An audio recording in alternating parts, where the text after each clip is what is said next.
The day I was born, it was always hard times, welfare, not much food, no money, crime-infested neighborhoods, murders, pimps, prostitutes, drugs, and it was survival of the fittest. And I had an older brother who was 5 years older than me, so he didn't spend much time around the house. He was in the programs. He's very smart and intelligent. He was a special kid on the block that was always in school. And me and my sister got caught up in the street life. So I was bullied a lot as a kid. I used to have pigeons, and one particular time some bully grabbed one of my pigeons and ripped his head off, and that was the first time I ever got into a fight. And I kind of like won. I was young, like 9, but I kind of like won. And so after that, older kids would bring other kids from different neighborhoods around my neighborhood, and they would pay us to fight each other, and that's how I started fighting. I probably had, wow, in my life I probably had 400 fights. How many? 400. I come from that kind of world where everything was dog eat dog. If you had money, if you had jewelry, and if you couldn't defend your stuff or protect it, you were getting took and you were going to get killed. And all my life I've seen murders and robberies, and I became a part of that. And I took the choice to become a part of it because when you think about it, I have a brother who's like one of the top trauma surgeons in the country. I had a sister that was a teacher before she passed. And so I come from a very educated background. I never passed the 9th grade because I was just so entrenched into the street world. I was just really allured to that. That was really what I wanted to be, because you saw instant gratification as far as respect was concerned in the street world. I didn't have much patience, and that's what I wanted. So I started getting involved with crime at a young age. My first arrest, I guess I was 10 years old, my first arrest. Pickpocket, jostling. And so when I went to the institution, I realized I'm in this form. All my friends are here. Everybody that saw me in the streets, pickpocketing other guys from different boroughs, and I got addicted to it even more. So I wasn't afraid to go to jail anymore. And so I became a more advanced criminal, so to speak. I got introduced to a gentleman by the name of Bobby Student. He started teaching me how to box because I thought I was a tough guy. I didn't know anything about being a tough guy, but I thought I was. And so I went there, and it was so ironic. He didn't want me to go because I kept improving. I broke his nose, and he was a professional fighter, and I'm 12 years old. This was just such an opportunity. I met a gentleman by the name of Customato, an old Italian man. And when I went there, he talked to me. He talked to me for 2 weeks. He just talked to me. I thought he was a pervert because he was saying all these things that I'm beautiful and I can do this. But when I sparred, I was getting shellacked. So I knew no way that he would think that I was a good fighter. But he saw something that I still don't see what he saw to this day. I don't know how it worked. And he said that I was going to be champ. I was going to do all this stuff. So your inspiration happened at 12 years old. Yeah. Then you meet Cus. Yes. How was Cus treating you? What happened for you to be loyal? What was his way of leading you? Developing into character.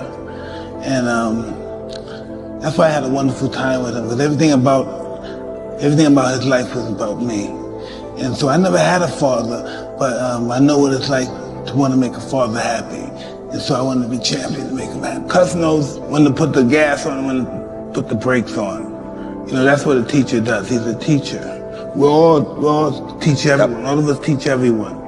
We're all teachers and students. This world is one big school, and we're the students of this world. So he knows the mind is always hungry. And the mind wants to do good, but we get so many negative thoughts in our mind, it's almost overwhelming to be positive. When you were down, he built you up. Would you say it was like a timing thing with him?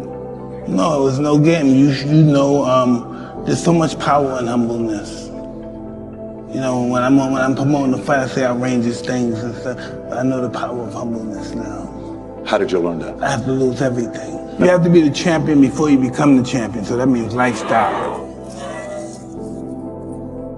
You have to be him before you become him. You gotta be him before you become him. You have to live his lifestyle. The lifestyle of a champion. Of the champion, you look at the champion. That's how it starts. You look at somebody, I want to be like him. You don't say, hey, I'm a bad motherfucker. I want to fight everybody out here. Nobody's going to kick my ass. You see somebody and say, hey, I might want to do that. Cus over there telling me why should he have it? That's one thing I never had in my life, because I always got picked on, and I never had jealousy or enviness about anything. And Cuss possessed that, you know, and he was telling me, why should he have all that money and you don't? Why do you believe that he's better than you? Why do you think he should have all that money and you don't? And he was really serious about it. And that was the competition shit. That's it right there, breathing that stuff right in me. Why should he have it and he's not better than you? He said how old he was, and I said he's 13. And then Cuss said he's lying. He doesn't want to go to prison with the grown adults, so he said he's 13. Wow. And so Bobby Student, because everything Cuss says is the Bible, so he said, tell me the truth. After all these years, I've been there 2 years with him, and I said, tell me the truth. How old are you? I said, I'm 13. I'm 13. He said, tell me the truth. I said, I'm 13. So he got my birth certificate, found out I was 13. And then cussing those guys just automatically, I didn't even agree to it. They said, this is what you're going to do. You're going to be heavyweight champ. You're going to win the Olympics. You're going to win the gold medal. You're going to do this. And you're going to become heavyweight champ. You're going to be this and that. And I didn't want him to think I was afraid. I started listening to this Italian guy, and he teaches me to fight. And I'm 14 years old. I win this national championship, then I won this junior national championship. I'm breaking record. I knock a guy out in 8 seconds. How did that happen? And he still told me I was imperfect. I was wrong. I was flawed. So I didn't know how that worked, and I just started listening to him. I said, And at one point he even adopted you, didn't he? Yeah, when I was 16 when my mother died. Yeah. My mother died of cancer. Yeah. And so he adopted you, and he was your mother, your father, your mentor? My psychiatrist, yeah, my therapist, it was everything. When I went back home, I was getting ready to do some more robberies, because every now and then I would go back to Brooklyn and do robberies and come back, because the state was paying them like $150 a month, and that wasn't even paying for my pants and my sneakers.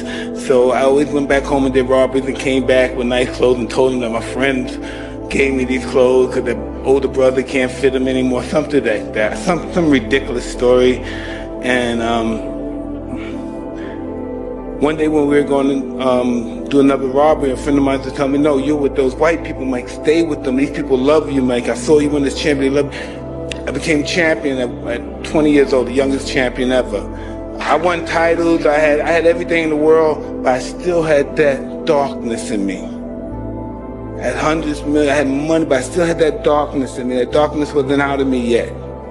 And I got in a whole bunch of trouble. I got involved with people who had made me no good. And I lost a lot of money. I kept getting lawsuits. Lawsuits this, lawsuit here, lawsuit here. Now, most of my money I've tricked off on lawsuits. If I spend $250 million on girls and trips and clothes, that's nothing to what I did on lawsuits. And so I started going through this process of I'm clean. So I get clean for a year. I get clean for 5 years, but then I relapse. And the reason why